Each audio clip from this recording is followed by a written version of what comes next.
Alright, welcome back everyone. Today we are going to start looking at what the occult path is. There are a couple of quotes that I use often because they are quite descriptive. So if you were in regular, for example, we read this quote, but all the quotes coming will be different from what we did in that gathering. So the idea is that there is an occult path which is different from the normal path of evolution. So this is a quote from Suba Rao, who was a contemporary of Blavatsky, and he was a disciple of the same master as Blavatsky was. And he says, this philosophy recognizes two paths, both having the same end, a glorified immortality. One of the paths is the steady, natural path of progress through moral effort and the practice of the virtues. A natural, coherent, and sure growth of the soul is the result. A position of firm equilibrium is reached and maintained, which cannot be overthrown or shaken by any unexpected assault. It is the normal method followed by the vast mass of humanity. And this is the course Shankaracharya recommended to all his sannyasis and successors. So there is one normal path of evolution that is gradually developing virtue, developing spiritually, and it's a gradual, slow path, which is quite safe, although slow, but it's quite safe, and the person grows naturally, little by little, and as Suba Rao says there, a fall or something like that is not likely because the soul is not exposed to forces and situations for which the soul may not be ready. This is what most of humanity follows. And that path will get to becoming aware of eventually the person becomes aware of what in Theosophy we call the higher ego, let's say our soul. Then the person continues gradually becoming more spiritual, becomes aware of the Buddhic plane, and then with more and more work becomes aware of the Atmic plane and Nirvana and all of that. And that's the natural path. But there is another one. The other road is the precipitous path of occultism through a series of initiations. Only a few specially organized and peculiar natures are fit for this path. Occult progress, growth along this path, is effected by a master of wisdom, by the adept, directing through the chela or disciple various occult forces which enable the disciple to obtain prematurely, so to speak, so before the person is really ready, a knowledge of his spiritual nature, and to obtain powers to which he is not really morally entitled by the degree of his progress.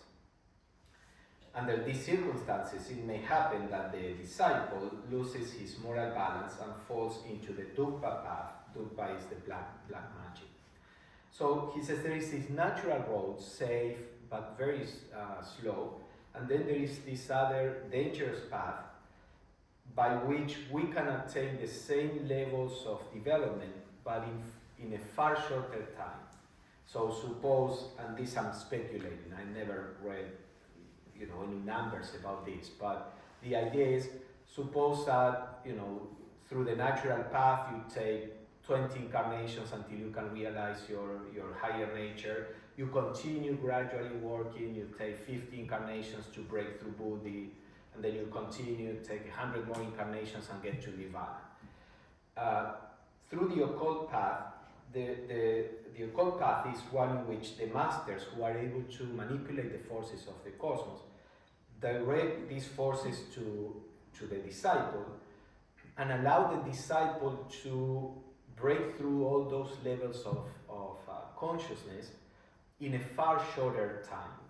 The first thing is through what we call initiation. So in the initiation there is an actual ceremony on the inner planes, and the energy of the Logos is invoked and is brought to the disciple, and all the masters are there directing different kinds of energies and producing before time effects for which that person is not really prepared.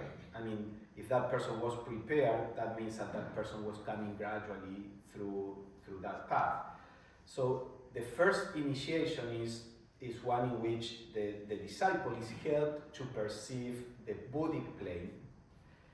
And from the first initiation to the fourth initiation, where the disciple can enter nirvana, it is said that there are 7 lifetimes. So you can do all that. I don't know why it's not. Oh, okay, hold on. So you can do something that through the gradual path may take 200, 300 incarnations in 7. Now, why would you do that? It is connecting. It says couldn't connect, but it's trying. Okay, so I can continue when we need this again. We'll see. So why would you do that? Why would the masters interfere in the natural process of evolution? This is just because the world needs initiates. The world needs people who can be aware on those planes, who can be taught how to help the evolution of souls, etc. And for that reason, they step in and offer this other path. But this path is more dangerous. Annie Besant says it's like the difference between going up a mountain gradually through a safe road that is paved and you go gradually around, or deciding to go straight up through, just climbing the mountain, and maybe you slip and fall, and then you get up and you continue to climb. So this is a path that is dangerous, and for that reason, before the masters would offer a person the possibility to enter this path, and we all have the right to say no, and I don't feel ready. This is not something that is forced on us in any way. But before the masters offer a person to enter this path, that person needs to develop certain qualities so that the path is safe. So that when being exposed to all these forces, that person is not going to lose balance. Because this is an accelerated path, but it's equally challenging. It's not that it's accelerated and easy. It is as challenging as fast. So it's like, if you say, okay, I want to do college instead of in 4 years, I want to do it in 1 year. Sure, you can do it, but you will have to put the effort, 4 times more effort than if you would do it in the regular way. So this is also the occult path. It's a path that implies a very intense experience. So what this gathering is about, it's not about the path itself, but it's about the preparation. It's about what kind of life can help us get ready so that by the time we are ready, the masters, as we are going to see, they keep an eye on all people, especially people who are approaching the possibility of the path. And when people get to a point where the masters understand that it would be possible and safe to offer this, then the master will offer this to you. So you don't really have to worry about becoming a disciple or the path of initiation. All we have to pay attention to is the preparation. And then leave it at that. This preparation is a wonderful way of living. And then when the time is right, if that is for us, then the opportunity will come. Let's see. Let me see if I can. All right. So he continues. From the fact that the path of so let me say something. So people can get to nirvana without ever going through an initiation. The initiation is just like a push to get through the different planes, but you can naturally go through all those different planes in that slower pace, right? So when you see a person that is enlightened, that person may have gotten to enlightenment by this very slow path or by initiations. It depends on, normally as we are going to see, the masters only offer the path of initiation to people who have in their hearts the desire to help humanity. So if you have a typical, let's say, monk or sannyasi that wants to be spiritual and that is pursuing his nirvana or his moksha, because he's pursuing the spiritual life for himself, the masters never contact him. They don't intervene in the life of that person. There is a Mahatma letter where the master says there are thousands of very pure sannyasis and sadhus, but we have nothing to do with them. I mean, the masters help souls on the higher planes, all souls of humanity. But what we are talking about now is the masters in their function of master and disciple for the occult path. So there can be a lot of very pure people, very spiritual, that, even gurus, let's say, that we admire and we learn from them. But if they don't have this sense of,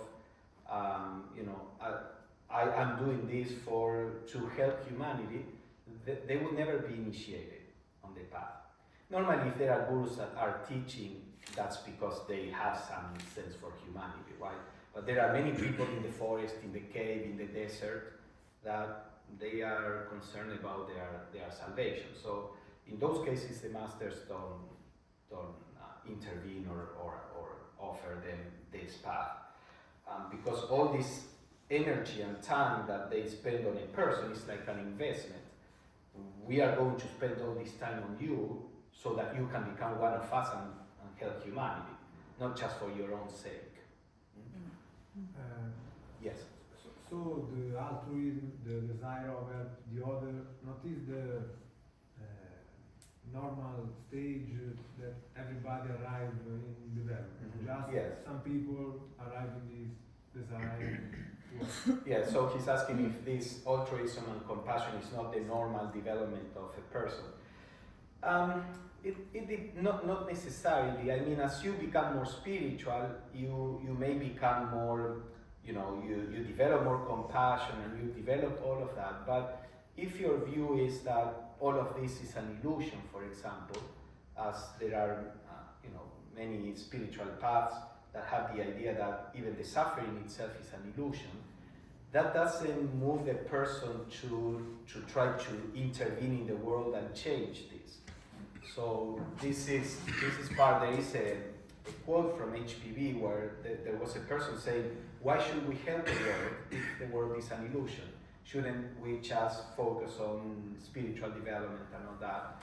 And HPV said, well, that's not the occult path. Sure, this is an illusion, but in the illusion, the suffering is real. So the occultist wants to relieve suffering from humanity on any level that is necessary or that is possible. A more, let's say, a more typical mystic would say is something like, well, your suffering is an illusion, the world is an illusion, so why are you going to get entangled with that? Just get out of that.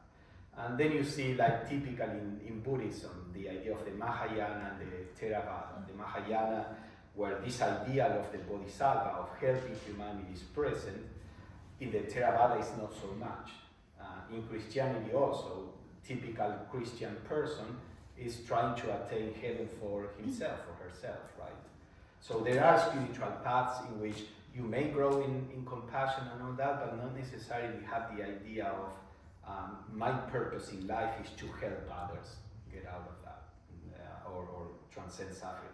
Now, people can be disciples in all traditions, because in any tradition there are people who are called to help the world. So whether they are Christians or Buddhists or whatever they are, if the masters see that flame of trying to help humanity, then that path is available for everybody, the path of initiation.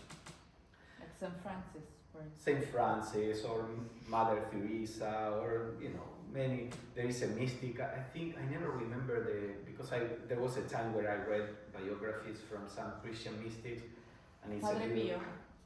No, I'm thinking about like John Tauler from Germany. He was a disciple of Master Eckhart, but I don't think it was him. But one of these mystics, he was very pious, and he would inflict suffering on himself as part of his discipline, as some of the Christian monks do. And he was really tough on himself. And one time he got a piece of wood, nailed some big nails through so that they were coming out of the wood, and then he put them just on his arms like this, and he would walk like this, and he lost so much blood that he fainted. So he says, when I was recovering in my bed, Jesus appeared to me and said, "I'm very happy with your piousness, but stop it." He said, "Stop doing that." And then he says, and then he offered me to, if I wanted to enter a higher college, that's how he puts it. And then he told me that if I do, no, then he told me that it was very easy to inflict physical suffering on myself, because after all, you still have the control of that suffering. You are inflicting, it's your will, and but that if I enter this higher college, then I will have to experience suffering in ways that were out of my control, but that this was the real path and not inflicting physical suffering. So you see, that sounds like a master appearing, and maybe Jesus himself, since he was a Christian, and offering him to come into the occult path. So people from different religions can enter this path, but because most religions don't know about this, many times the practitioners don't have the right frame of mind. And if we don't emphasize that this is for helping humanity, it's easy to just focus on your own growth. So part of what the masters wanted to do with the Theosophical Society is to propose a spiritual path that has the kind of attitude that can lead you to the occult path. So for example, many times people in religions are dogmatic or intolerant. They think their religion is the only true one. And that's an impediment for the occult path. If forces are drawn into a person that has those ideas, that prejudice will increase and will make the person like a tyrant or intolerant, or the Inquisition kind of person. So there are certain things that cannot be there for a person that enters the path. And many religions stimulate things that are an obstacle for the path. So part of what the masters wanted to do with the TS is to offer spirituality with certain principles like brotherhood, freedom of thought, this idea of helping humanity, and several other things, which is what is needed to develop so that one can enter the path. But that being said, if anybody anywhere has those kind of qualities, they can enter the occult path. So he continues, from the fact that the occult path is an artificial path, from this, it must not be concluded that the Southern Indian school of occultism, the article is occultism in Southern India. That's why he mentions Shankaracharya. So he was saying how the Southern school of occultism looks at this question. So from the fact that the occult path is artificial in that sense, doesn't mean that this school of occultism regards adeptship and initiation as a mistake or as a violent and dangerous usurpation of nature's functions. The adept hierarchy is as strictly a product of nature as a tree is. It has a definite and indispensable purpose and function in the development of the human race. This function is to keep open the upward path through which descend the light, and leading without which our race would require to make each step by the wearisome, never-ending method of trial and failure in every direction, until chance show the right way. Basically, he's saying one of the functions of this these adepts is to come to the world and tell us this is the path, instead of you blindly trying different things, incarnation after incarnation, until you come up to the right attitude. So he says one of the function is for this hierarchy to produce spiritual teachers to guide humanity. In fact, one function of the adept hierarchy is to provide religious teachers for the stumbling masses of mankind. But this path is eminently dangerous to those who do not hold the talisman which ensures safety. So he says, you need to possess a talisman if you are going to walk this path that will protect you. And this talisman is a perfectly unselfish, self-forgetting, self-annihilating devotion to the religious or spiritual good of mankind. A self-abnegation which is not temporal, but must have no end forever, and the object of which is the religious enlightenment of the human race. Without this talisman, though the progress of the disciple may be rapid for a time, a point will come when his upward advance will be arrested, stopped, when real moral worth will tell, and the man who progressed along the slow and steady path may be the first to merge himself in the light of the Logos. So he says, unless you have this unselfishness, this, as he says, unselfishness, self-forgetting, this devotion, self-abnegation, you are going to fall while treading this path. And then the person that was going slowly may get faster to the goal than you do, if you keep falling. So the idea is, okay, why would we be even interested in that? Just because humanity needs help. So right now we are not ready for this path, and that's perfectly fine and natural. So this is not to tell you you should be on the path, or the path may come to you at any moment. No, what we are going to see is what kind of life may develop this talisman. What kind of life may produce the right conditions so that when the time comes and the master offers you to enter this path, you are ready. And then in a very brief time, comparatively speaking, you can be part of the saviors of humanity. Not to stimulate a savior complex in you, but it is a reality. I mean, if not for the adepts, the world would be in a far worse place than it is now. And the last part, this is part of the same. And then he says, it is therefore wiser not to seek the path of discipleship. If you are fit for it, karma will lead you to that path imperceptibly and infallibly. For the path of occultism seeks the disciple and will not fail to find him when the fit person presents himself. So the idea is, don't worry about trying to be a disciple, trying to enter this path if this ideal inspires you. That will come to you. The phrase, when the disciple is ready, the master appears, that phrase was first written in a Theosophical book that now is very famous, but that idea was presented first in a Theosophical book. So the idea is just work on yourself with this, in this direction, and that is the direction that will ensure your fitness for this path. Any comments or questions? I have a question. Mm-hmm. You speak about this part of people who follow the normal path, then the occult path. But what about another part of people who go, who have the aim to stop the evolution? So maybe they convert to the heaven.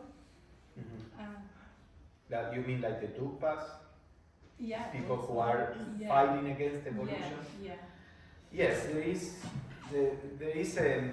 as we said, in the world there is this duality that we may call good and evil.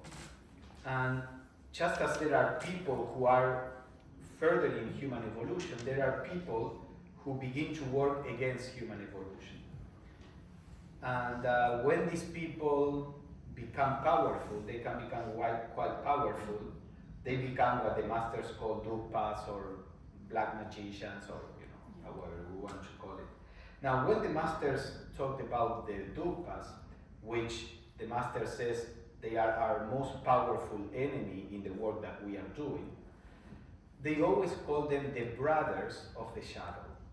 And they said in the letters that the dupas are as much part of nature as the adepts are, and that they have a function to fulfill. It's a function that, in a certain sense, it is a greater sacrifice than the sacrifice that a disciple on the path of occultism does. They don't do it out of sacrifice, but they are fulfilling this function, which will lead their personalities eventually to be dissolved, and the monad will have to start again the human evolution if they persist all the way to the end. But it's something that is allowed in the cosmos, and it fulfills a role, because both good and evil are evolutionary forces. Good is an evolutionary force when we follow it, and evil is an evolutionary force when we resist it.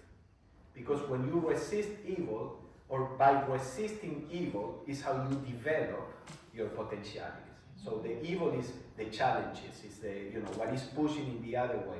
So if you go along with evil, that's not an evolutionary force. But if you use evil as your training because you are trying to overcome that, that's where evil becomes an evolutionary force. And it is something that is allowed in nature and even necessary. There is the idea, I once heard the Dalai Lama saying this, I don't know if this is the same in Hinduism, but the Dalai Lama said the idea is that during the Golden Age, where the whole of society is spiritual, there is collective enlightenment but individual ignorance. In the sense that because everything is so nice, people don't make any spiritual effort, and they grow very slowly. In the Kali Yuga, there is collective ignorance and individual enlightenment. Because the age is so hard, some individuals that don't want to be just put down by the darkness, they fight their way through, and that makes them grow far faster than in any other age. So that shows you how challenges is what make people grow. Again, with the story of the Buddha, when the father of the Buddha, there was an astrologer that came and told the father was a king, for those who don't know the story, and the king had a son that he wanted him to be the next king, and the astrologer said, this is a remarkable person, he may become the greatest king on earth or the greatest spiritual king, So the father didn't want the second option, the father wanted a material king. So what did he do to try to prevent Siddhartha's awakening? He surrounded Siddhartha with pleasure. The father was quite wise. He knew that pleasure puts you to sleep. If Siddhartha was in an environment that didn't require him to make any effort, to question anything, then his spirituality would be asleep. So evil, suffering, difficulties, all of those are important evolutionary forces. And if we were able to destroy evil from the world ahead of time, the world would stagnate. That doesn't mean we have to encourage evil or we have to be okay with evil, but up to the point where evil is necessary in evolution, it will exist. Now, as we evolve, Annie Besant would say there are two ways of growing: by suffering or by wisdom. The more wisdom you have, the less suffering you need to grow. But the less wisdom you have, the more suffering you need. More suffering in the sense that you grow through difficulties and challenges and things like that. So, of course, we don't want suffering, we don't want evil in the world, but if we had the magical power to make it disappear, what we would produce at this point is the stagnation of most people in humanity. So what we are trying to do is not really, and this is how the masters work, we are not trying to destroy evil. We are trying to stimulate goodness. Because as goodness grows, there is less need for evil. So evil will disappear naturally, spontaneously, to the degree that goodness is developed. And there will be always the amount of evil that is necessary to continue to grow. Also, I just wanted to share a kind of analogy. You touched on Satyug and Kalyug. The one that I always think of in this sense is Samandar Manthan. You must know the story of Vasuki, which is a snake, and you got the Asuras and Devas, and they're pulling. They were pulling. The one thing is, it's interesting because I'm translating, most of us will be speaking more than English. Mm-hmm. So we keep hearing this word good and evil, but what I thought of was the Asuras themselves in Satyug, which would be the Golden Age, is they weren't entirely evil, because when we look at the Asuras themselves, we usually see Brahma, not Brahman, but Brahma giving a bone to them. Mm-hmm. And a lot of them go through the evolutionary process of 10,000 years, millions of years. And when you look at them, they're very dedicated. Mm-hmm. And we usually look at it at the point of view where we simplify it, go Asura, demon. It doesn't actually mean demon. It usually means someone that's actually self-focused. But because they have an insecurity, when you look at the mythologies, we actually see them that they are very childlike. They want power, and then they cause mass destruction. But in the end, the Devtas, I'm not trying to say that we're trying to be in the qualities of Devtas, that's a bit egotistical. What we should be doing is like the warrior, it's a virya. We should be walking the path, but there's going to be a lot of problems. The Devtas are actually too complacent, they get too comfortable. It's like, as you say, the laws will keep changing according to politics. I think we need to remember, like Samandar Manthan, when we start getting these pulls, it will churn things, because Samandar Manthan means things are churning inside us. And I always looked at the Devtas as ignorant, even though they're happy, peaceful, as I say, they're blissfully ignorant. It's only when we start to get these moments that we have to look at the Asuras as they're actually insecure. And that's why, as you say, that they will keep going, they'll get evolved, because from a Satyug point of view, to a Kalyug point of view, they will keep coming back, but we will allow them to remember that they need to go back. Let me summarize for those who don't know the mythology. But the idea is that kind of at the beginning of the cosmos, there is an ocean of milk, and you have like the demons and the angels in Christianity, but the demons in Hinduism are very particular. They go to Brahma, to God. They want to know, the meditations and techniques to develop stuff. But normally they are kind of, he says, like childlike, and they want power. It's not that they are evil, they are kind of ignorant or insecure, he says. But in that friction, so they start, there is a snake and there is a pole, and they start like pulling the snake from one end or the other, and they are churning that sea or ocean of milk, and from it magical objects are coming. And all this has high symbolic meaning. Blavatsky talks about this myth several times.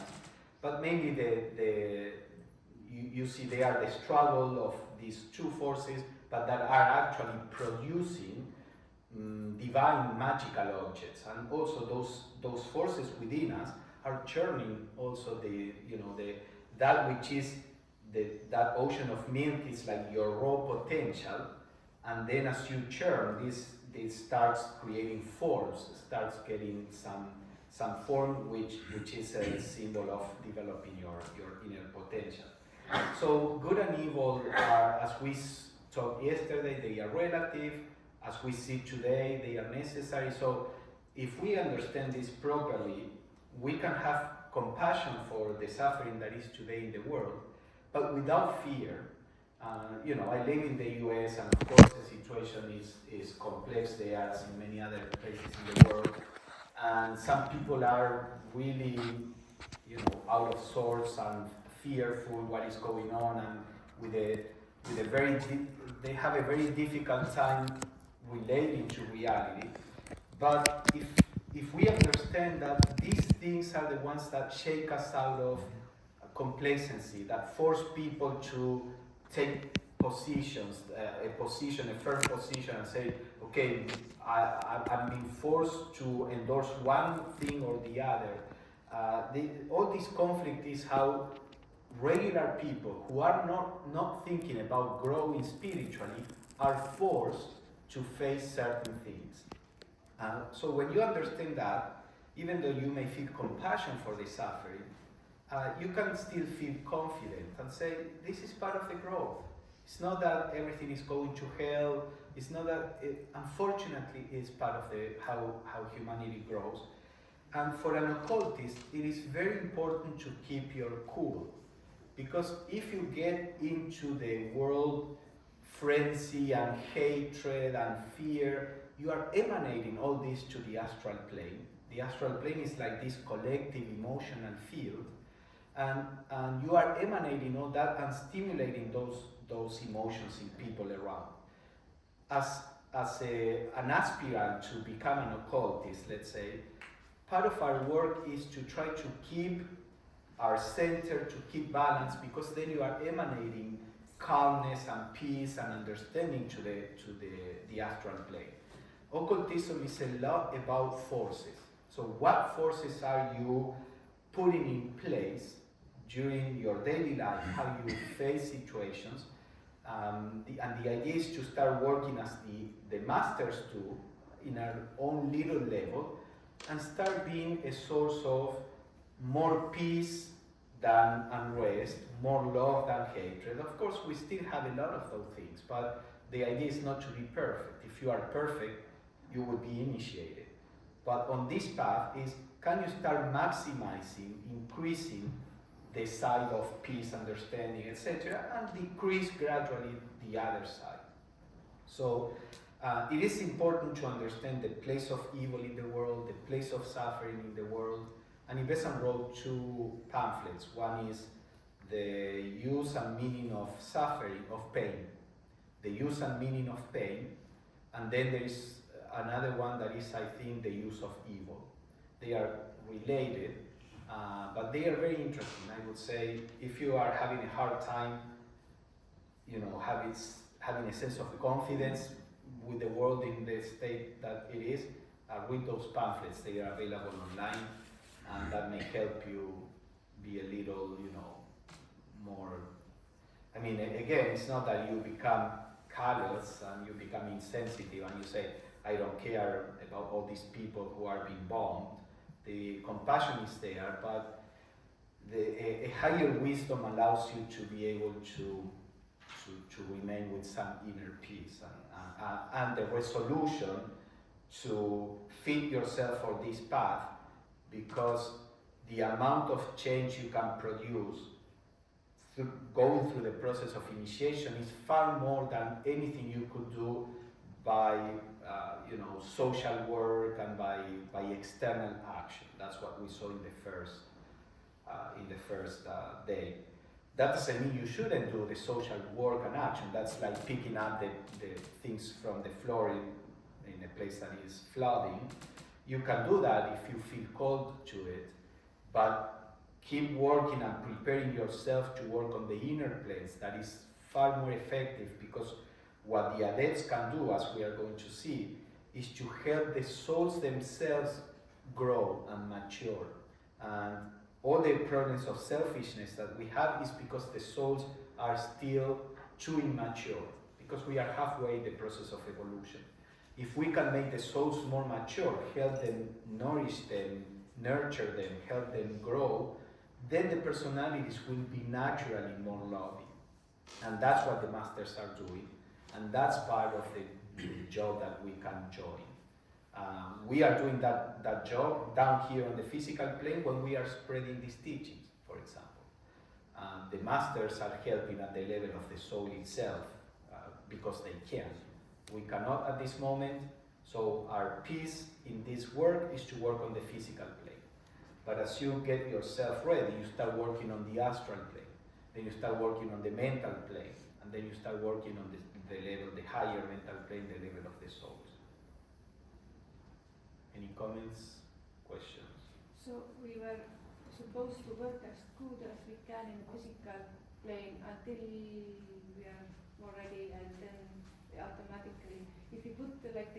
intuition in a physical perfectly, it is already there in other levels also. Mhm. Like in that sense. Yes, the idea, some people say, okay, once I'm an initiate, then I'll start helping humanity. It doesn't work that way. What marks a person that is ready to enter the path of initiation is a person that is already using all his or her faculties to help to the degree that you can in your life. Helping is not just going to Africa and feeding, the poor, or that may be your path, but there is no help in particular that should be done. What is needed is your inner concern about humanity. And maybe all you can do, you are busy, mother or father, all you can do is to take care of your family, but you do it with a sense of compassion and with a sense of trying to help humanity, and in the little ways that the opportunity comes to you, you embrace it.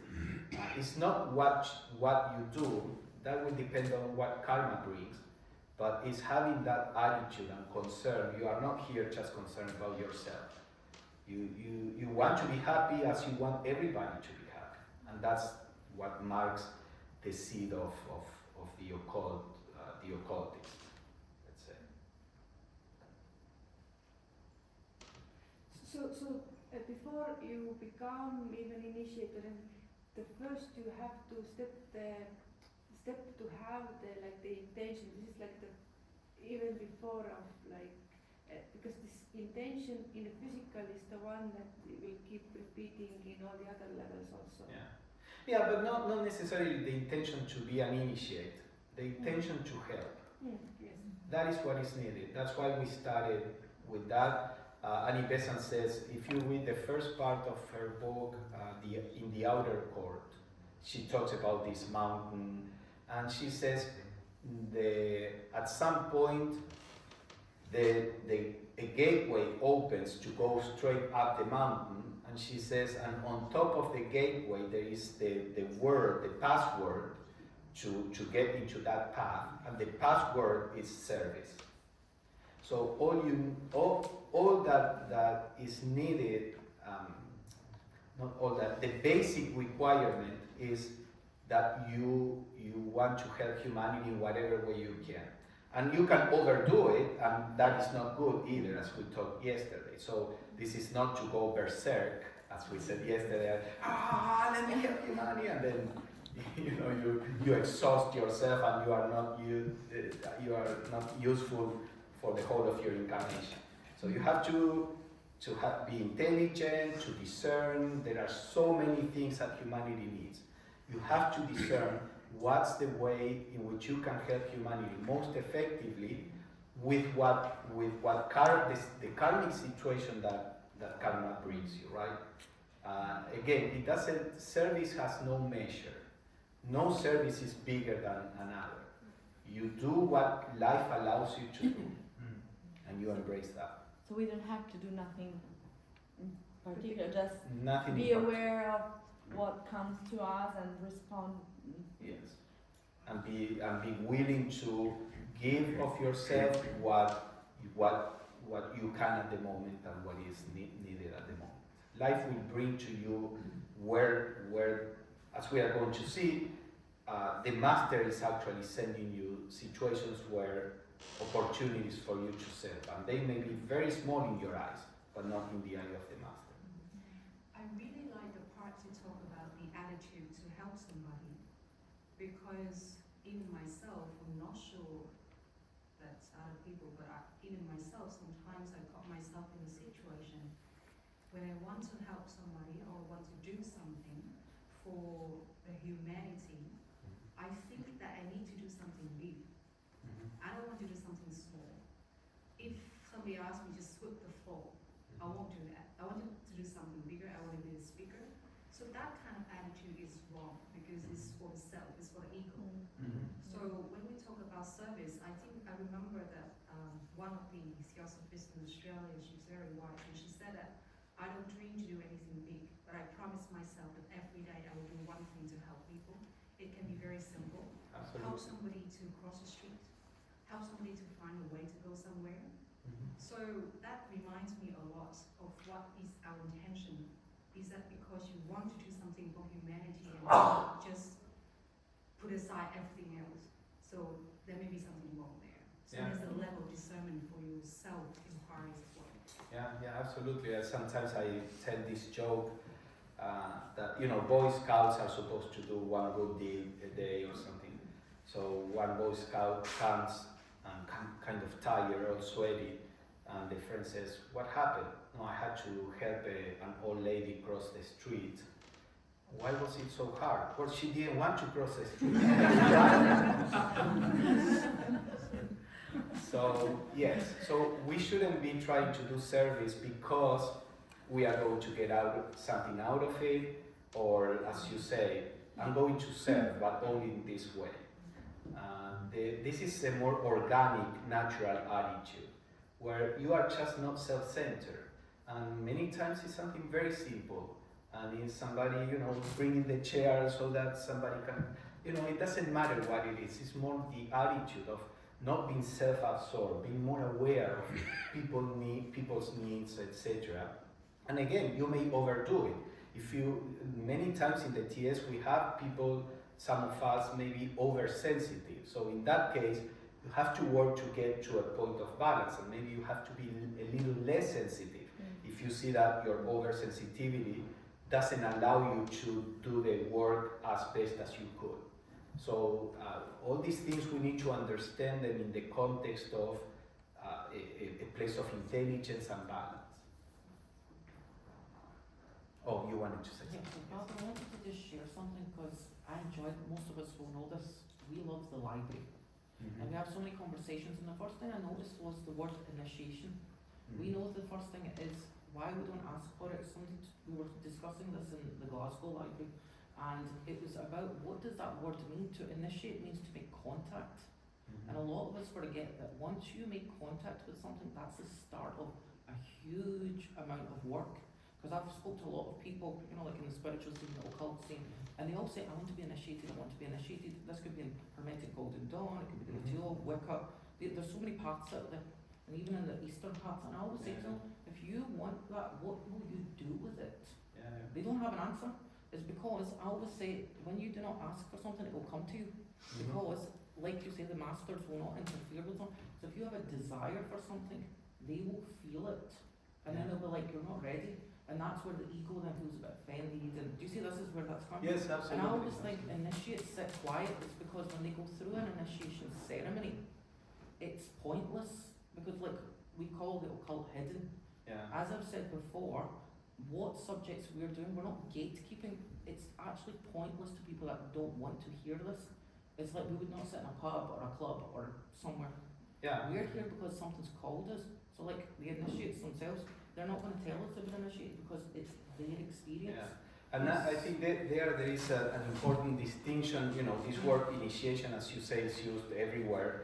You have initiations in Hinduism, in Buddhism, in Masonry, in some orders. When we talk initiation here, we are not talking about any of those initiations. These are occult initiations. These initiations are not things that happen on the physical plane. These initiations are not things that happen even to the personality. These initiations happen to the higher ego. We are going to see a little of that, but not so too much, because the idea for this class is not so much about initiation, but the occult life that will lead you there. But when we are talking about these initiations, we are talking about something that has nothing to do with your body, with your personality, with the physical plane, with a particular group and ceremony. These are things that happen on the inner planes, and the personality normally doesn't even know that the soul has gone through an initiation.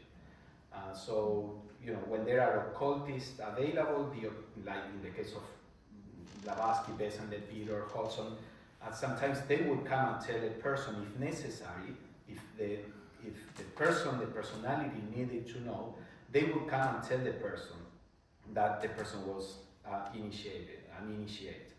And many times the personality doesn't need to know. So this is something that has nothing to do with the ego. And actually, many times, the person that is initiated is actively prevented from knowing it if there is the danger that the ego will grab to that and then undo the work. So when we talk initiation in this context is a far deeper experience than the other initiations. Is this something we carry through lives? Now we can be initiated in our past life, and when we're born again, we start from what we left. Yes and no, in the sense that you as an ego, yes, you are an initiated ego. But in each new incarnation, you have to go again from the first initiation, because those energies have to come to the new personal bodies. So the first initiation may take a lot of preparation, and then when the person gets the first initiation for the first time, then it may take a long time until that soul is ready for the second initiation. But then in a further lifetime, as these initiations are repeated, they can happen, every few years. A person had the first initiation, then the second, then the third in the same lifetime. But that means that person had already gone through those initiations, and this is like in past lives. I think I asked you already this question 3 years ago. What? Yeah. Pablo, initiation. This is something that is a sensitive topic, at least to me, because a lot of people, they get attached to the initiation. They want to be initiated. And I know that in the history of TS, there are examples of people say that I got 3rd degrees initiation and 4th degrees initiation. What do you think about that, and how do we know it's actually a person initiate, because we don't have any lessons, we don't have Blavatsky or Leadbeater to actually announce you something. Yeah. No, I think that's part of why there was a change of policy. I think if you are referring to what happened with Arundel and Rukmini Devi around Krishnamurti, I think they were all sincere, but the problem is that, when they asked Leadbeater said, I cannot verify that this is true what they are saying. But I think the problem is that the memory on the physical plane is very tricky, and I think they got tricked by the duktas, basically. They did remember going through that, but on the physical plane, they couldn't access the right information. This is part of why this path is dangerous. This is part of it. The moment you enter the path, the duktas say danger signal, and they will try to mislead you. But that's how you grow also. And this is why when you see the hero journey in all mythologies, it's the hero fighting all these forces that are against the hero. So the path of occultism, as this image, is the hero journey. And there will be many challenges, and that's why before the path comes to us, the best is to be as ready as possible. And then, failures and mistakes that come out of the right motivation are not a problem, are part of the process of learning. Now, if they were claiming the initiation because they wanted to manipulate people and all that, that would be a real fall on the path. But if they were just unable to break through that delusion, that's just part of the process. But because of all the unrest, the policy in the TS today, and I think it's a very healthy policy, is for nobody to make any claims. And it's not necessary to make any claim. And if you have that sense of, I want to be initiated, that means you are not ready for that. Because you have to go down to to the facts. Let's suppose that I could know this, whether you are initiated or not, and then I come and tell you, any of you, you are an initiate. What would that change? Think about it. What would that change? For you, you are the same that you were a second ago. Now you have this label. Your ego may be excited. Oh wow, am I an initiate? But after that, and so what? You are the same that you were before, without knowing it, right? So always try to keep your feet on the ground and say, that doesn't really matter, the label. What matters is our effort to live the best possible life that we can. And whether we are initiated or not, that's irrelevant, you know, from that perspective. It is very relevant for us as a soul in our journey, but down here we are what we are regardless of labels. So I think it is always, and we should always maintain, in my view, you know, an attitude of not making any kinds of claims, neither verbally nor try to hint at, you know, well, I cannot tell you, or things like that, you know. Very frank, and we don't need to go into those things. Yes, Janne? Yeah, I totally agree what you say, and because people tend to, well, when we speak about initiation, it is, as already mentioned, very difficult topic, and it can be, it can inflate our ego, but also I think when Besant and Leadbeater were telling people that maybe that you have been initiated, I think they had very good meaning in that. For example, if we think of a child that is a very good athlete, but he may be unaware of his talents, and if he's not recognizing his talents, he might not develop them further. But when somebody tells him that, well, you are very good at this, you should keep practicing, and then you will, maybe you may make it to the Olympics, for instance. And I think it's the same for us, that we need to trust ourselves, and we need to trust that we already have inner knowledge, we have intuition, and we need to learn how to trust that. And I'm sure that there are ways how to do that even without speaking of initiations. But we need to trust that we have the light and go further on that path that we already are on. We are going to see some quotes about that, but I see it in the same way. I think in an ideal world, the best would be that people know about their spiritual state, in what stage they are. I think that can be helpful, and I think the masters tried, and it didn't work, because we are still too egocentric, and the potential good, I mean the bad things that came out of it were more than the potential good. Because as Janne said, if the master would come and tell you, you know, you are on a probation path, you are going to face these challenges, you have these qualities, you need to work on these qualities. If it could be, you know, very specific, it would be very helpful. But and that's part of what they try. When Annie Besant and Leadbeater would tell people, you know, I had letters,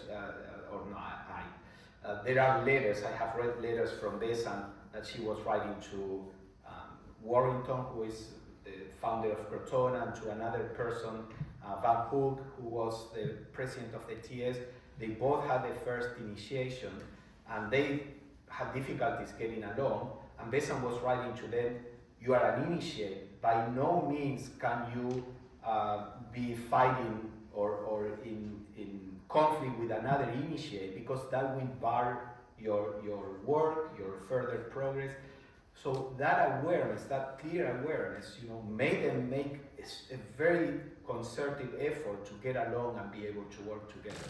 So it does have its advantages, but I don't think we are still ready for that. And the negative side effects made the masters say, okay, let us stop telling people. Yeah, I do think that in the era of Leadbeater and Besant and Blavatsky, it was necessary for them to do so. But maybe for this time around in the modern society right now, that's not necessary. So that's why there's no initiate to tell you, or no clairvoyance people trained by the master to tell you that you're initiate. And the second thing is that at the end of the day, I do believe the true guru is ourselves. So if you are initiate and you initiate it, your higher self knows what to do. And our only only job is how you connect yourself with your higher self, and Yeah. you exactly know what to do. And you don't really need anybody to tell you that you are initiate and you need to do that, otherwise you're going to be this. Yeah. Because even yesterday you told me who is highly qualified to be a disciple, but he's not become a disciple because of his arrogance. So no matter how any person or anyone try to help him, but at the end of the day, it's his work to go through. Yes, and we will see some quotes on that too. The information always filters down to the brain. It may take a little longer, it may be a little vaguer for a while until it becomes, but yes, the information always filters down. Alright, so just to recap, the steps on this path, the idea is that when a person gets ready, it goes through a process of probation, what the masters call probation. That is like a little taste of the path, and seeing how the person deals with it. Now, if the path is more accelerated, that means also that the karma accelerates, so that you have more lessons and more work to do on yourself. Now, when you are ready, you don't care about that. Actually, you want that. But if you are not fully ready, then this becomes overwhelming, and then the masters may realize, okay, this person needs a little more time to continue to work and gather more of whatever may be needed in that person. Anibesan said once that there was a woman that was on the astral plane, they were all on the astral plane, and was complaining on how difficult life had become since she was put on probation. And the master told her, well, of course you know that I can make all that stop. Meaning you are free to say, no, I want to go back, to the more gradual path and keep working until maybe I'll be ready in a few years or in the next incarnation. It's always our decision. And again, in nature has flexibility. So, for example, an animal may become a human being quite early or quite late in the development of the animal. Even the plants, a monad going through a plant, the monad that is evolving through these big trees that last for hundreds of years, when it goes into the animal kingdom, it doesn't go into, insects or lizards. It goes into a higher animal. But then there are plants that, without having gotten to big trees, they can jump to the animal kingdom, but they will start at the very bottom of it because they were less developed. So there is always some gradation from which you can jump to the next stage. So again, I read this, I think I don't remember from whom, but they were talking with the masters about some human beings that were really evil. And the master said that these were souls that had individualized from animals very early. So they started as human beings, but human beings that were quite, still animal-like. Animals are better than humans. What I mean is that when you have an animal and you put a mind in all those passions that are natural, you put the mind, as Blavatsky says, when the mind came into the human being, it increases the kamic nature. The animal has aggression, which is natural, but then you put a mind there, and that aggression turns into a psychological hurt and vengeance and pride. So anyway, so the same with the path. You can be initiated quite early, but then you will be, a poor initiate, let's say, with a lot of difficulties and maybe generating some unrest in the consciousness of the brotherhood. Or you can be an initiate quite later in your evolution, and you will be a great initiate because you are far more ready. So whether a person is offered by the master to enter this path early or not depends on many factors. Basically, the need of the time. And the masters may say, okay, we really need a person here that is initiated. This person will barely make it, but it will be something good for humanity. Then the master may offer it. Otherwise, if there is no need, the soul may be led to grow and be more stable, and then when going through the initiation, it will be far easier to that soul. So there is a lot of flexibility in this, and for that reason, we shouldn't be in a hurry. Just prepare yourself and trust that the master, will come when it is good for humanity, basically. So the process of initiation is like a taste and test to see if this soul has what it takes to go through this path. And if that is so, then the person is accepted as a disciple. And there is a whole training, but the training again is not on the physical plane. All this training is on the inner planes. On the physical plane, we continue to try to live as theosophically as we can and to deal with the circumstances that life brings. And life brings things in a very clear way. If you are a little too arrogant, then you will start getting in situations where that arrogance is challenged and you suffer from that arrogance, and then you have to work with it and get rid of it, and maybe you will be put in very humble places or in situations where you are not appreciated, and that's how you work on your arrogance or pride. Or whatever else. If you are afraid, you will be in situations where that fear, will be stimulated, and then you need to work with the fear. This is how the masters cooperate with life and karma to train their disciples on the physical plane by means of the circumstances. And on the inner planes, there are instructions and all of that for the most part you don't remember when you come back to the physical plane, but the essence of your consciousness retains that teaching. Like, you don't remember when you learn how to write, for example, but you know how to write. So you may not remember the lessons that you learn on the inner planes, but when you come to the physical plane, whatever you could absorb of that lesson is part of you, even if you don't remember the situation. Yes? Earlier you mentioned the need for patience. Mm-hmm. And while I totally understand, at the same time I feel that the time that this life now is so auspicious to practice, in the sense that I have a healthy body, I don't need to worry about all kinds of different things, I have some spare time which I can use to use for my practice. There's an abundance of teachings available everywhere. It would be a used waste if I did not use this time optimally. So that means that I feel that I need to haste slowly in a sense, at least. Mm-hmm. Yes, the idea is always again in a balanced way. The idea is do the best you can. For example, if I put something that weighs 200 kilos, and I ask you lift that, you won't be able to lift it, let's say. But in trying to lift it, even if you fail, you start developing muscles. Sometimes things come to our lives that are too big for us to handle in the best possible way that we imagine, in the ideal way.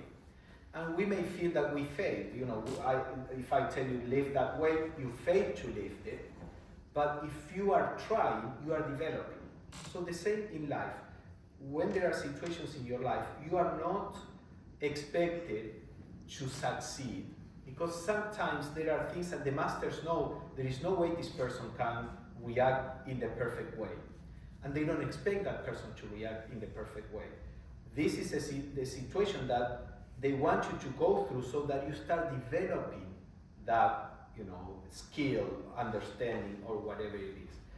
So we should try to do our best without going crazy or having this sense that I'm wasting, my life, or I'm not good enough, I didn't do it, good enough. If you do the best you can at the moment, that's all you are expected to do. The best you can at the moment. Forget, when the Bhagavad Gita says, that you have to work and forget the results of the work, it means this. There is a situation, deal with the situation the best you can, learn from it, and even if you failed miserably, move on. There is no failure in learning. Gloriously, Michelle always says, fail gloriously, fail again and fail, yeah. All you gotta do is keep starting. Keep trying, because again, with the example of the weight, you try and you say, oh, I cannot lift it, oh, this is useless, I'm so bad, I'm not strong enough, and then that's the end of your development. But if you keep trying, you start developing the muscles. So the idea is do the best you can and move on. You know, in the Bible, the idea that looking back, the wife of Seth or whoever, I don't remember, they were escaping a city and God told them, do not look back. And then the wife looked back and God turned into a thing of salt, something, pillar of salt. The idea is, do not look back, do not regret, do the best you can and be ready for the next moment. Because on this path is a training and you are going to feel that you didn't, respond in the best way many times. But that's fine. Learn from the situation. Think, okay, why couldn't I respond in the best possible way? Well, I let my emotions be triggered, or I didn't understand the situation. I didn't take the time to understand the situation. I wasn't too sensitive to what the other person. Learn from that and then move on. No guilt, no worry, no sense of failure. A baby, when he's trying to learn how to walk, will fall and then get up again and fall. And if the baby in the first fall would say, oh, this is useless, I don't know how to walk, and I'm not going to try again, he will never walk. The falling is not a failure, it's part of the process. So, yes, Michelle? So I just wanted to add, you may still have that feeling of guilt or that feeling of failure or that feeling of regret. So I think in the beginning, it's to create space between that feeling, hijack your mind to say, okay, yes, I feel failure, but is it really failure? Or, on the path, this is really just a stepping stone. So because I know part of my reaction to the reaction is because I'm like, well, I shouldn't be feeling guilt. I shouldn't be feeling this. So those things can come up, but it's our attachment to them that we're trying to decrease until they're just a quiet whisper in the background. Yeah. So what she's saying is, don't feel guilty. If you feel guilty, don't feel guilty about feeling guilty, because that's what we do. So try to understand this from the point of view in which you are not going to feel guilty. If you do feel guilty, embrace it and say, okay, at this moment I don't have enough understanding for me not to feel guilty, but I know that I will get there. Pablo, I think it's a paradox there. I think for human nature, when you say don't do anything, you will do it. There's always a tendency, if you are banned or you are forbidden to do something, you have a stronger desire to do it. So, is there a way that instead of doing so, can we just question ourselves, why are we feeling guilty? Is that because we want to be looked as to be successful, or we want to be looked as someone who is really good at something? And is that a part of ourselves, or is it a part of our personal identity? Yes, absolutely. That's a word. I mean, this path is not like the religious path with the commandments, don't do this and don't do that. When I say, for example, don't be guilty, it's not that this is a commandment that you shouldn't break. This is part of the experience. Feeling guilty is not helpful and there is no need to feel guilty. But if you do feel guilty, then that's how we work. We work through intelligence, not through repression, not through looking in the other way. When something comes, you examine it, you learn from it, you understanding, you test, you try and see, like Michelle was saying, okay, let's say she was feeling guilty of not having responded in the best way, and she said, okay, the guilt is here, how do I relate to this? So then she discovers, okay, I don't need to feel guilty about feeling guilty, So yes, we, on the occult path, it's all about enlightenment. So you need to use your understanding and intelligence. And there are many rules for the path, but as long as those rules feel like something from outside that they are telling you, that is not going to work. When you feel that the rules are the way, that there is an inner recognition, then that situation of reaction to what somebody tells you doesn't happen. Like for example, if I tell you there is a rule: do not kill another human being. You say, well, no big deal. To me, this is I recognize that. This is something that you don't need to tell me. So the same with the path. I mean, as we work and get to a point of recognition of these things, they don't feel like external rules. These are an inner recognition. So this is important when you read about rules or things like that in this context. They are actually descriptions of the state of maturity or consciousness of a person that is on the path. So if a rule is do not feel guilty, that is not something that needs to be enforced. That is a statement. As you gather experience on the path, you will realize that there is no reason to feel guilty. So after the probation comes the acceptance, and the work continues. And then at some point comes what they call sometimes the sonship. Is like a very close relationship on the inner place between the master and the disciple, so that the disciple now begins to be able to be a channel of the presence of the master. But that goes both ways. So the master is open to what the disciple feels and all that.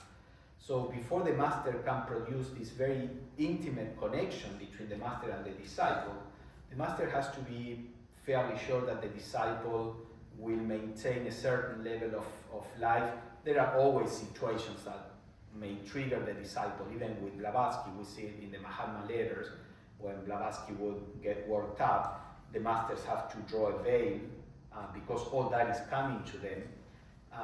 But if there is a person that they have to be constantly dropping a veil, then there is no reason why this more intimate connection should be there.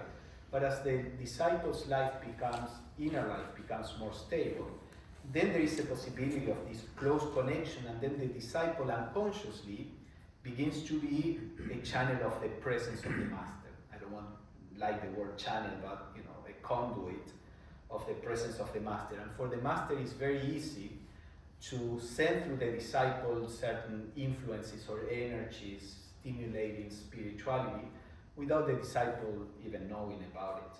When there is this close connection, it's easy to do that. And then may come the first initiation, that is when basically the disciple is lifted up to the Buddhic plane, and then say, you see, this is what it looks like. Then the disciple is put down, and then he's told, now that you know that state, you have to work to reach that state on your own and to make it part of your life. So that's the first initiation, is breaking through the Buddhic plane. It's the perception of unity. What for many people is the ultimate enlightenment, the perception of unity and all that, on the occult path is the first step. The first step is a perception of unity, and from there you go deeper and deeper. So then there is the second initiation, in which you are gradually raising your consciousness through the Buddhic plane. And again, during the second initiation, that may take a few incarnations in between, or may take only one incarnation. Again, it depends on how ready the soul is. Again, the soul is lifted up, so to say, to perceive deeper realities, and then the disciple has to work on bringing that reality into physical consciousness. Then there is a third initiation, and then the fourth initiation is what is called liberation, is when the person breaks through the nirvanic plane, Atma, let's say. Then there are further initiations in the fifth, I don't know if I put, the fifth initiation is when the person becomes a master of wisdom. Anyway, the idea is not to go too much in detail into this, but it's for you to have a general sense. What we are going to do is to look to work on what kind of life will prepare us for this path in general. So, Pablo, just one question. Yes. Yesterday we talked about permanent atoms and when an adept can choose whether they want to renounce the permanent atoms or not. So, which initiation that they can make a choice there? Yeah, that choice would be on this chain is in the, if I remember correctly, it's on the fourth initiation where they choose. Because on each chain, the ultimate aim of each chain is different. Planetary chain, it's evolutionary cycle. And if I don't want to misstate this, but if I remember correctly, it's the fourth initiation. That's when it is the end of human evolution on this chain. And that's when you make the decision. If I'm wrong, then it will be the fifth, but I'm fairly sure it's the fourth. Yeah. So when you talk about a Dukpa, and they have the same power as adepts, but does it mean that they lose the connection with their higher self and they are completely invaded by the ego? Yeah. So they don't have they have the same powers as the adepts on the lower planes. The Dukpa cannot go beyond the lower mental plane. Oh. So the adepts are far more powerful than the Dukpas on the inner planes, but they say on the physical plane is where we have the least power to fight the Dukpas. Because it's just like what happens, suppose that you want to be a politician that is kind, is nice, doesn't speak ill of others or your opponent, doesn't invent stories about them. Well, you are at a disadvantage, because the other guy is using all these tricks and all this dirt and throwing at you, and if you cannot because you don't want to use those tactics, then you are at a disadvantage. Or in a business, if you want to do a business and you don't want to start going into, getting into the corruption of the countries and all that, you may not be able to outcompete the other big, companies that have no problem doing that. So on the physical plane, goodness is weaker than the opposite for the time being. But because of karma, eventually that person that said, and you have to be ready for this because your living spiritually may be a physical disadvantage in some situations. And that is part of the test. How earnest you are about the reality and the importance of the spiritual life when that may be a disadvantage on the physical plane. What's your decision? If you decide the physical advantage, well, that's just a sign that your insight into the importance and the reality of the spiritual and the relative illusion of the physical is not strong enough. So the point is that living spiritually may be a disadvantage physically. It will depend on your karma, your dharma. Some people may never come to that situation, but you may. And this is what happens to the adepts. They say, the Dukpas can do things on the physical plane that we can't, or we will become Dukpas. But because of karma, if you accept the disadvantage and you stay your path, then you are going to be born in the next incarnation in a situation where that actually will be turned into an advantage. And that's how, even though in the present, the evil powers, let's say, may be stronger, the karma that they are generating, like evil is self-defeating. Evil may be successful now, but is creating its own ruin, its own death for the future. And that's why evil can never win, although temporarily it can. So that's why the masters don't worry much about it, although in the Mahatma letter you see that the master says sometimes, I mean, we cannot, we do all we can on the physical plane, but the Dukpas have free range to do a lot of things that we can't. But they are not worried about it because they know that in the long run, you know, goodness will prevail. Because I never knew that a dukkha cannot function higher than a lower mental plane. So it means that the dukkha themselves, they can actually work really well on lower planes, let's say for astral plane. So that will be the best platform for the dukkha to get into you. Yes, absolutely. And that's where they work for the most part. And that's another problem, you know, when if a master would come and reveal himself to you, let's say, that would open the door for the dukkas to do the same. And here on the physical consciousness, we don't have the faculties to distinguish between the two.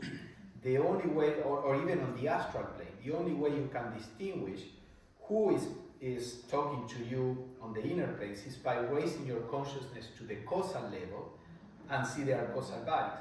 So during Annie Besant's time, she wrote a notice for some members saying, be advised, there is a fake image of the Master Moria that some dukkas are using to fool the disciples, and the dukkas are appearing like the Master Moria, and they were being misled. So this is why the masters are very careful what they do, because karmically they open the door for the dukkas to make their move. And until the disciple is ready to use the higher spiritual faculties, the harm will always be more than the benefit, because we can be very easily be misled.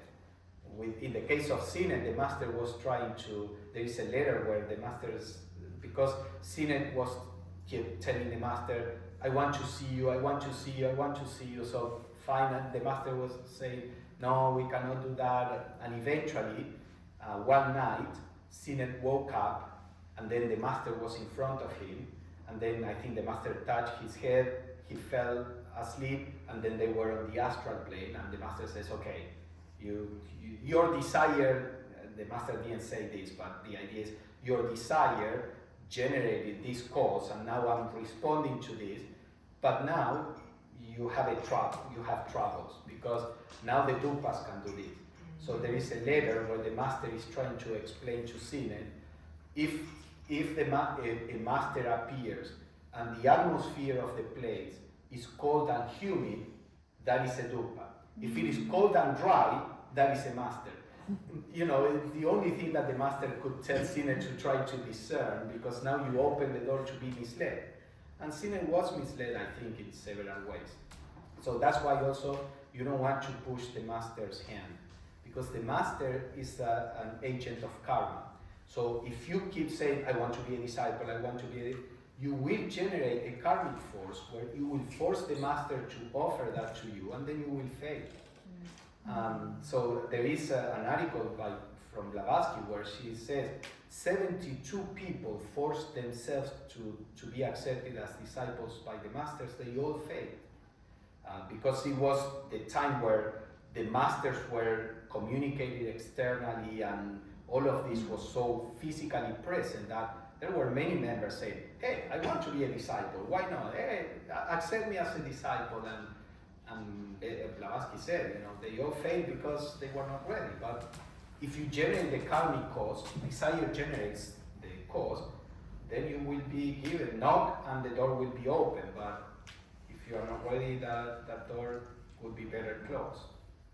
I have one more question. Okay. So, Annie Besant, she can tell the difference between the fake master and your real master because she can raise her awareness in a higher plane. But for us, we don't know what the higher plane means. We don't know what it is. How do we know how to raise to the higher plane? What element? Yeah, we don't know, and because we don't know, the master avoids making any external manifestation, precisely because we cannot do that. Pablo, could you repeat what kind of astral environment you mentioned? So if it's moist, it's cold and moist, humid, that's when a dukkha appears, and cold and dry would be when a master appears.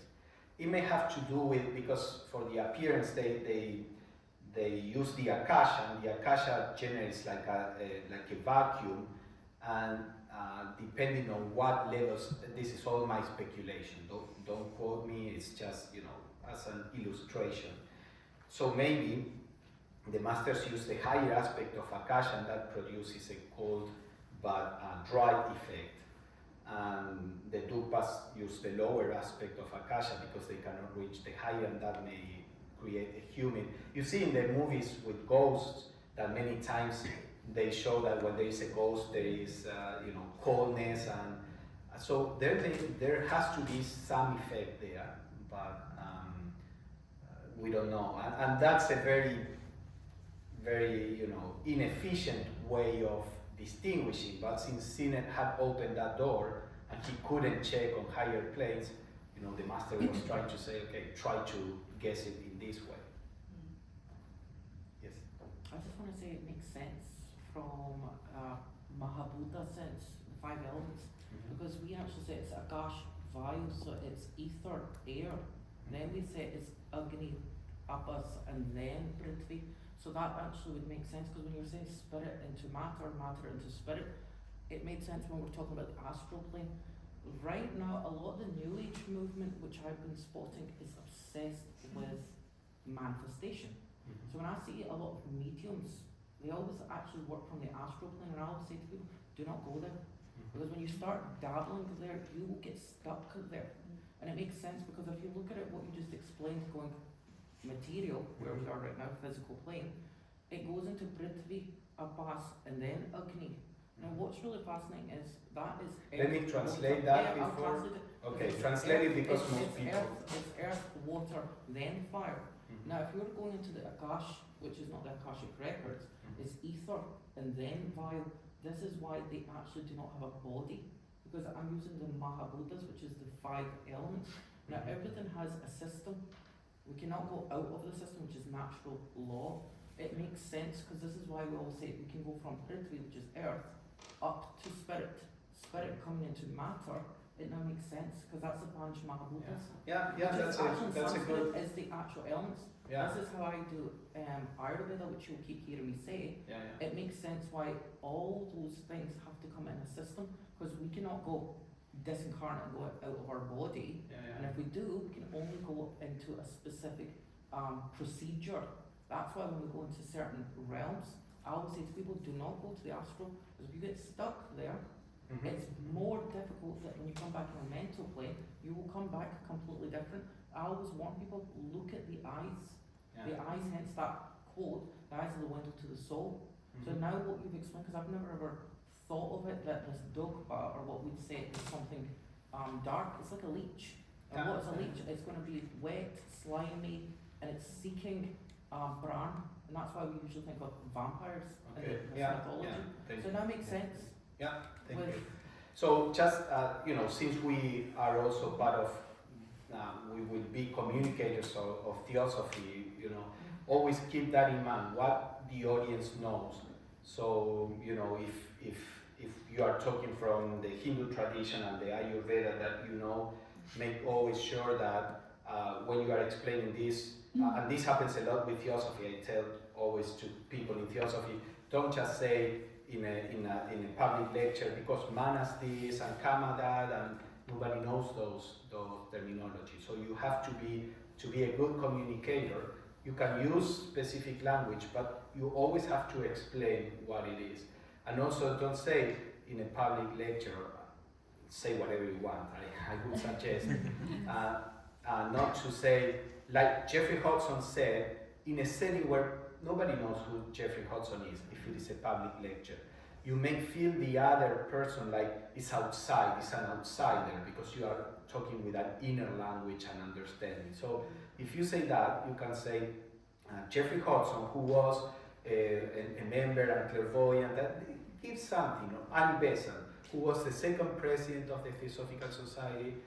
Always be aware of what the audience can capture and make sure that the audience understands. And so, for example, he was talking about the Mahabhutas, which are the elements, like the 5 elements in Hinduism, and it's an interesting point, the organization of the elements is earth, and then water, and then comes fire and air, So if you think of the energy coming from the plane of water, it's because it's moist, and if it comes from the plane of air or fire, it's dry. So that's a good point. That makes sense. But just as a side, to always keep in mind that the audience, always keep an awareness of what the audience knows. So when I'm communicating, you try to communicate to what the audience knows, or explain what you guess they don't. Okay, let's see. Yeah, there are higher initiations for the adepts. Let me see what. Tea's ready. He's ready. Wait, Yeah. Pablo, they usually take a half-hour tea break Yeah. and then go on to their next activity. Yeah, so- you should wind up before they take their tea break. Yeah. Yeah. So there are 10 more minutes. Do we cover those 10 minutes and then you take the half an hour? Okay, so people who are on the path, this is Jeffrey Hudson saying, these spiritually awakened and fast traveling, because remember that the occult path is this acceleration, fast traveling egos are rather like a partially segregated group following special lines of study in a university. The point here, we will continue with the quote, is that when the occult life begins to have some influence on us, rules change. There are different rules. This is why he says the souls of those who are preparing themselves for the occult path are like a special group in which certain rules will apply differently. So, for example, while regular people that you can see even in the TS, because most of us are not part of the path. But then, when somebody enters the path, there are different rules, and if you compare, suppose you are, preparing yourself and gradually you start coming into the path, you will see that there are certain things that happen to you that don't happen to others, even in the TS. And you may have the sense that, life may be less forgiving with you, that you are trying to do more good than other people, and these other people that are selfish, life is far more tolerant with them. Or you may see that some people have some, weaknesses, and life protects them, and in your case, your weakness is exposed, and things like that, because you do enter a different path with different rules that are calculated to accelerate your growth. So this may happen many times. How come that this doesn't happen to this other person in your lodge or things like that? Well, maybe that person is not on the path, and maybe you are entering the path, and you have to be ready for that. Again, here I'm not advocating for entering the path. What we are going to do is the preparation, talk about the preparation, so that when that happens, it's not a problem for you. You say, fine, you have the inner maturity. So the path can be very difficult if you are half prepared, or can be fairly tolerable if you are fully prepared. So what we are going to see is what kind of attitude generates that inner strength that allows you to go through the path, with more stability. Now, sometimes because of the need of the world, people are drawn into the path when in normal circumstances maybe they would be invited to the path in the next incarnation, but because of the need of the world, the master may tell a person, well, we know your personality still has some work to do, but we really need, somebody, so if you are up to it, we can put you on the path. Now, it's not going to be all that pretty, but it's up to you. So you may accept to enter the path before your personality is as complete as it could be to handle the pressure. Clarify who makes that decision. You made the decision, but when I say you, I'm not saying the brain consciousness. Because when we leave the body behind and we go to the astral plane when we are asleep, and if you are beginning to be trained by the masters, you can be also aware of the lower mental plane. But normally, these first encounters are on the astral plane.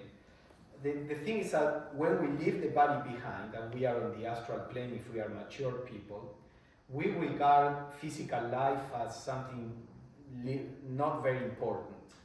And if you have a little of a reckless energy, on the astral plane, you will be prone to take too much on your own. You will say, oh, I won't care if this happens on the physical plane, because you are not there at the moment. And you will say, yes, bring it on, whatever. And then when you are on the physical plane, you forget all of that and you say, why this is happening to me? Well, you just said yes, you know. But you always make the decision, but that doesn't mean your physical awareness knows that you made that decision. But there is always a possibility of saying to the masters, can we slow it down a little, nudge it down a bit? But the thing is that most people who are on the path, on the physical plane is where we are in the most blind state. And as soon as we step out of the body, at night when the body's asleep, we normally say, I don't care, yeah, that's fine. Then we come back to the body and say, why? But it's always your decision. This is not imposed. So anyway, these spiritual awakened and fast traveling egos are rather like a partially segregated group following special lines of study, in this case of work. He's putting the example of a university. Though they mingle with the other students, on the physical plane, we live with people on all different stages. They are not really of them, part of them, because there are these special rules. A strange, peculiar, and often difficult sense of being out of touch with the world of men results. This also many times implies that you are in an environment where you may not be valued, if that is what you need to develop, where you may not be recognized, and all this may be painful, but it's painful for our ego, and our ego is our jailer. So, normally we defend the ego as if the ego was ourselves, but the ego is the one that is keeping you in a jail. So when life comes and hits at the ego, it's helping you so that eventually you can escape the jail. But because we are identified with the ego, we feel that what is happening to our jailer is happening to ourselves. But part of this work is, as he says, they are this path may put you in places where your ego is going to be challenged. So this is why, in the preparation for the path, the more deeply we realize that we are not the personality, the easier it is to take all of this, to a point where you don't care, to a point where you can even be happy that this is happening. But that's why the preparation is important. And then he says, egoically also, they are really in a class by themselves and in receipt of special training and help of a fully organized character. So most of the training for the path happens at the level of the higher ego, on the higher mental plane, to us as a soul. One might say that they, the souls, the egos, have the letter P shining in their auras, P for path, and path as the word over their cradles when they are born. The special group of egos, I pronounce it like in the Greek to differentiate from the lower ego. You can do either. The special group of egos is valued by the hierarchy because it can be drawn upon to produce men and women capable of doing particular jobs at particular times in world history, whether spectacular or unnoticed. So the masters, no, there are all these egos that are ready to engage with the path, and they draw from there. There is a letter where the master was said, we searched for a century for the right person to send to the West to start the Theosophical Society. So they searched for a century for the right person. Obviously, it was not a physical person if they searched for a sanctuary. They were evaluating the egos that were available, and it took them a century to try to plan and evaluate what ego would be best to send, which was eventually Blavatsky, to do this particular piece of work. I mean, you could think, why not Annie Besant? Annie Besant was at the time, she was far more balanced than HPV, she was more eloquent, they could have chosen Annie Besant to be co-founder of the TS, or other personalities, you know, bring her as an example. But they thought that Blavatsky was better fit for that particular piece of work. So, well, evidently, you know, she had some qualities that Besant didn't, or she had some karma that Besant didn't have, you know. Blavatsky suffered a lot in her work. But anyway, so the masters are aware of all the souls of everybody, and they draw these souls and send them to the world to do specific piece of work that many times may be unnoticed. So any of you, you know, may be doing a work or be there in your place to do something that the master wants you to do. And your presence there, your life there, is shedding certain influences that the master wants you to. Without you being a disciple, as we are going to see, the master starts working with souls far before the soul can even become a disciple. When the ideal of service is there, the master starts helping the souls in this way. And let me finish it, and then I finished the quote, so we can close here. So basically the idea is the occult path is a special path with special rules, with special situations that will happen in life, all calculated to bring the soul as fast as possible to enlightenment, so that that soul can become another helper of humanity. And what we are going to see, as I keep saying, is the preparation for that, how we can become fit, so that when the path comes to us, we can experience it in the best possible way. All right. Thank you.